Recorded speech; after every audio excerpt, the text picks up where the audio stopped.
back. We are still occupying the stage 2022, and we are still continuing our conversations with artists that helped to make this event possible. I am so excited to be talking to one of the directors for Occupy the Stage this year, and I'm going to let that person introduce themselves. Hi, I'm Leslie A. Barrera, and I'm one of the directors of Occupy. Hello, hello. Thank you so much for being on the show. We love to kind of start each conversation off by asking the artist, how'd you get started doing this thing called theater? That's a great question, and I think everyone has their own the way that we came into this common world that we call theater. Mine was early on, and started writing plays in like third grade, and then moving of course on to high school theater. Who didn't do high school theater? And then doing theater in university, and actually falling in love with technical theater and doing technical theater for 12 years, and then going into directing out of college and been doing that ever since. So it's been a lot of fun, and I just feel most at home in a theater a lot of the times. And just so grateful to be able to share our art again together, even if it's virtual. It's still it's being able to share that and having that commonality with artists. Absolutely. I do want to get very specific for a split second with you. You mentioned high school theater. And depending on the type of high school that you went to, that could mean so many things. Because I've seen a high school production that looks like off Broadway. I've Oh, also seen absolutely. high school productions that like they had a staple gun and they just kind of made something happen. So kind of what was your high school experience like for theater? It was actually a lot of fun. I did both sides of the performing with theater arts, and then also UIL competition on the back end, and doing just whatever I could to be part of the theater community, and later moving on through university theater. I think basically our high school theater. In Texas, where I'm from, it's a 5A high school, public school, so very large school, and of course football, right? But we had a really robust theater program, and I loved the ability that the students had to just come together. And I think theater is one of the most I don't want to say like equalizing pieces, but it kind of is. It's students from every walk of life coming together and creating a world together that we can bring people into and share with our audiences.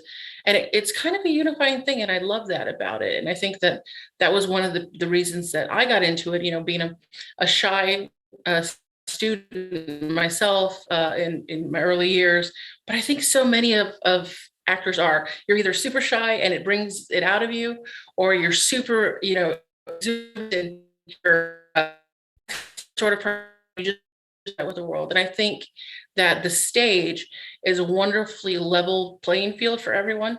And I love the work that we're doing now as adults and as theater communities today to make it a level playing field for everyone. That is so true, especially for my experience in high school theater of like no matter what your quote unquote social standing was, like either you get stage fright or you don't. Either you get humbled Absolutely. by the stage or you don't. Yep. Um, but I'm sorry. So when you said high school theater, I was like, oh no, we have to talk about this. But also, I tell me. think I think a lot of beauty in both sides. I think it's awesome to stand there in front of an audience, but I truly I learned early on to respect the technical side of theater. And it's one of the things I tell my cast all the time is that when you're on stage, respect the people in the booth, because without them, we're just people standing in a dark room reciting lines that we did not write. So it's that technical flair that brings it and helps us create that world.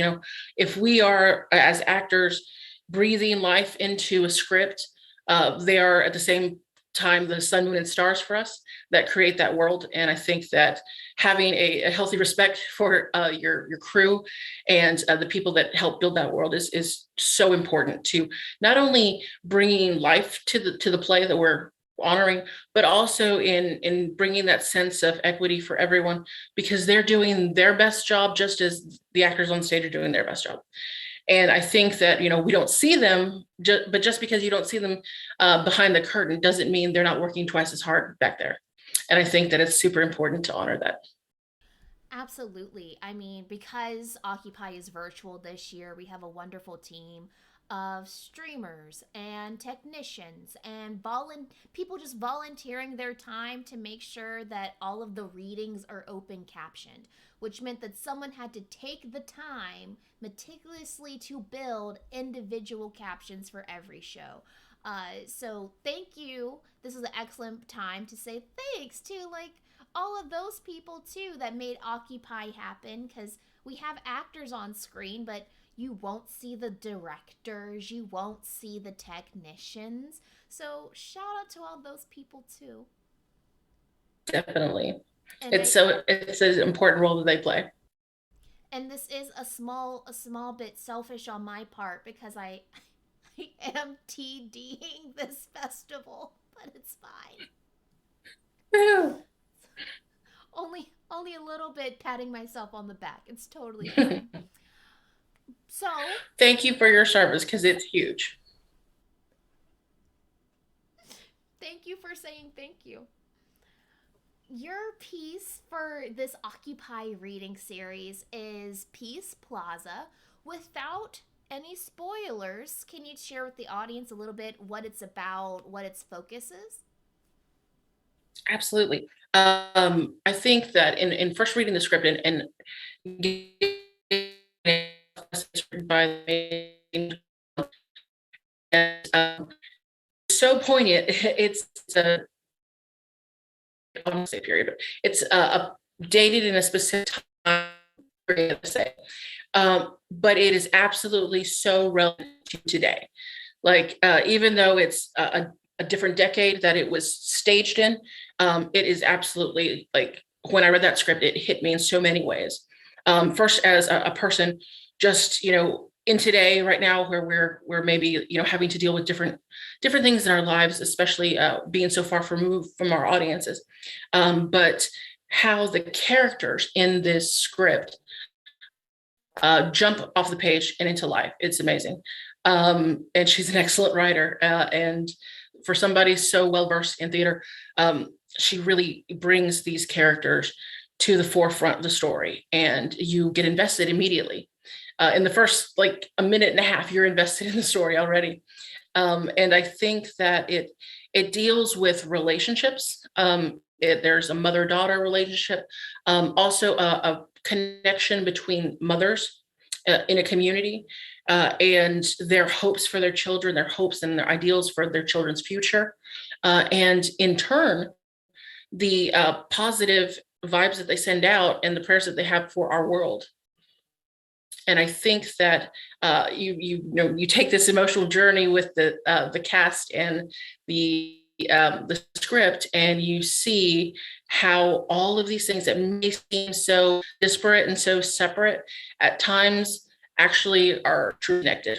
And I think that that's one of the biggest things that we can ask for is connection as an audience, as a director, as cast members, to feel connected to the piece. And I think that everyone who watches, of course, all of the shows are going to feel that in some way, shape, or form. But I think that we feel it immediately in Peace Plaza. And I'm so excited to bring this forward. And the cast is absolutely amazing. And I hope that everyone gets a chance to see it. There's something about when a director absolutely gushes over the script that they're working on that you're like, oh, that's gonna be a good show. I don't even care what it's about anymore. If the director has that much passion for it, it must be good. Because as the director, right, like you get to be so introspective and like interrogate every word on the page, like, okay, what's happening here and what's happening here, and really get to the meat of the script itself. What was that process like for you? I think that with every show that every production that you're directing, it's a different process, I think, or at least it is. And in this one, it was so easy. And I think that an amazing playwright really makes that process easier for a director. We're very blessed in this playwrights. We're able to bring them in and make them a part of the journey that the cast takes and bringing it to the stage, even the virtual stage. And that's not something you get in traditional theater. A lot of the times, I mean, it's not like you can bring Shakespeare, and say, what were you thinking when you wrote this? And, that process, what is the vision that we're taking, that we're working towards, and that we're commonly building, what she envisioned when she wrote the script, and being able to honor that vision of the playwright, but also to help it to grow and to incorporate my vision as a director, our cast vision as actors, and all of the energies that everyone on the cast and crew are bringing to the stage. I think that's a really great piece. And yeah, I think that's part of the process. Is immediately I like to see who the characters are. That's the first thing I do. In reading any script, I look at the characters. Do they stand out? Are they relatable? Is this somebody that I'd like to be friends with? Is this somebody that I'd like to get involved in their story and see it to the end, right? Because if you don't care about the characters, it's just stop watching now. And that has never been a case where I've come across a show that I've directed. Because if I pick up a script, it's because I love the characters. And it's because I think that they are going to resonate with the audience. And I think that this is one of those shows that immediately, I think no matter where you're coming from, what your background is, I think you're going to find a piece, a spark of connection with each of these characters. And I'm really excited to see that happen. Whew. Oh man, those are so many great nuggets of knowledge in what you just said. Like Oh, that's thank you. oof.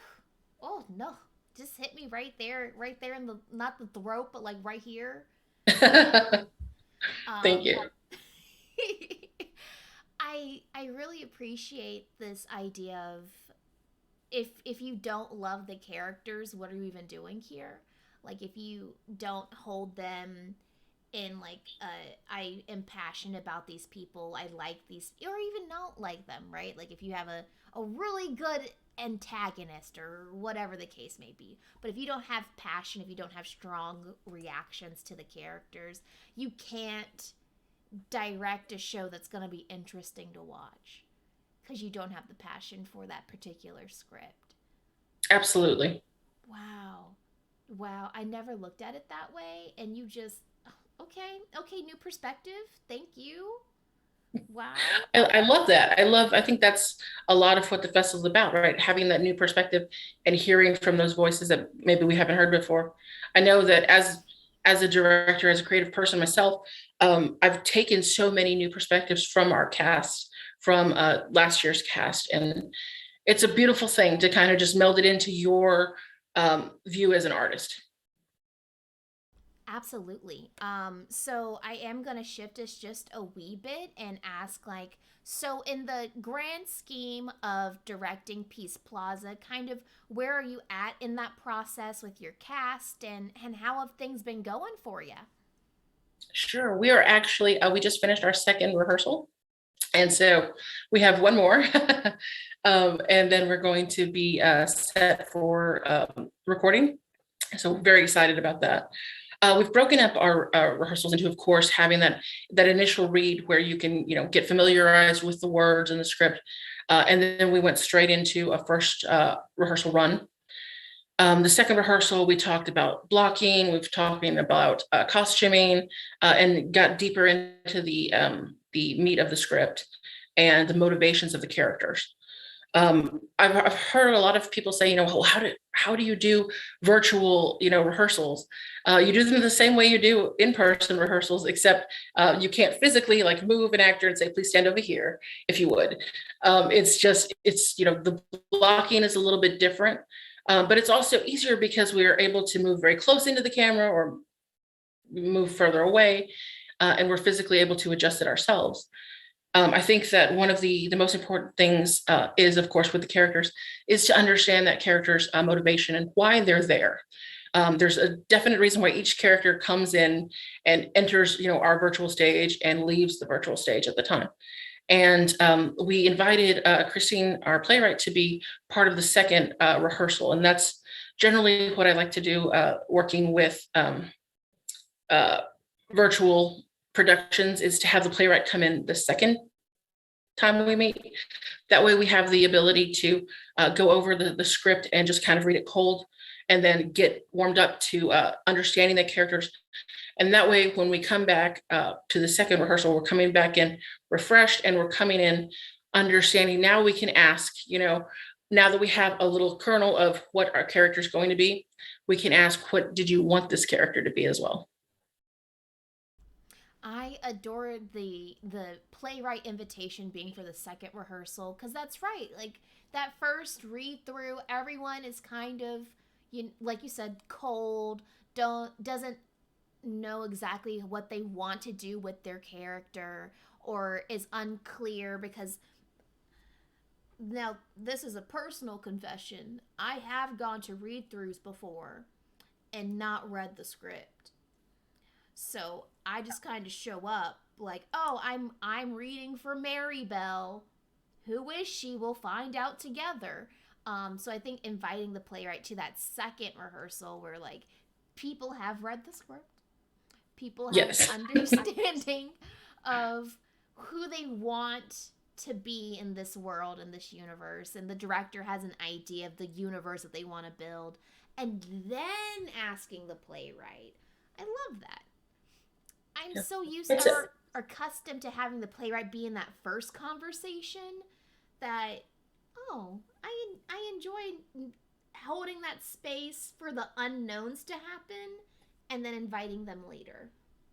yeah, I think I've found that over the years, even though we've been doing like virtual theater for a very short time, as soon as theater shuttered, we jumped onto the Zoom platform and also other platforms to do digital theater. And I think I learned early on that allowing, just as you would allow your actors to make choices in crafting a character on stage, you've got to allow them at least at one rehearsal to be able to make the choices. And you can always rein it back in, but it's so difficult if you come in and you hear from the playwright immediately, this is how the character is supposed to be. It's very difficult to branch out and do a little out of the box thinking. I was just in a festival that just ended in, yeah, of course, it was in person here in Houston, but the playwright, and so he would call in and I would talk to him, and he had a very set, this script is for two males.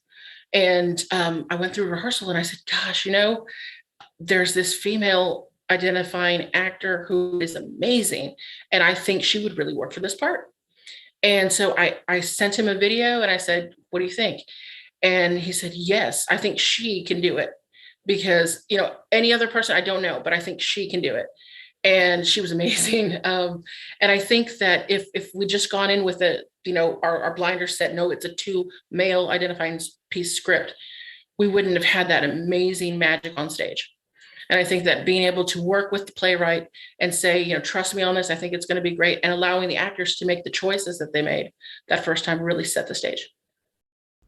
I remember specifically Occupy last year. So we're traveling back in time now. Working with some of the playwrights and having this conversation with Jessica Wu about her script T, and just kind of saying like, well, and she asked me, she's like, well, in all honesty, Keyanna, if there's bits or pieces that need to be changed or cut, just let me know. Like I'm open to hearing what you think is unnecessary. And that was a conversation that we had, and it was really great to say these moments really solidify the story you're trying to tell, and then these moments take away from the work that you've already done. And being able to have that conversation and have open feedback with a playwright, I think, one, it's kind of at the core of Occupy, of like, Mhm. yes, that's the engagement we want, that's the relationships we hope people are making, but it also just kind of it benefits as a director to kind of have that cap on and understand that stories morph and they change, and you need to have a discerning eye of what is precious and what is not. And then it helps the playwrights in developing their scripts. It's a win-win for everyone. It's so true. Absolutely true. I think that we are at time though, so I just want to say thank you so much for coming on and talking about your script and your process. This has been so remarkable for me to hear. Thank you for sharing all of this information with us. I want to just let you close out with anything that you're looking forward to about Peace Plaza or about Occupy in general. Awesome. Thanks so much. Well, I think as a director, and specifically as a director that identifies as Latinx, I'm looking forward to all of the shows that show that diversity of the art of storytelling, which is what we're all a part of. I'm looking forward to hearing amazing stories from all kinds of different voices and backgrounds, and there's stories that need to be told. And I'm so glad to be able to be a part of telling the story of Peace Plaza, again by Christine Toy Johnson. And I hope that everyone will be able to watch it and to take away that, even though we may be apart during this time in virtual theater, we still come together where it counts, even if it's a virtual stage. Thanks so much, Keyanna.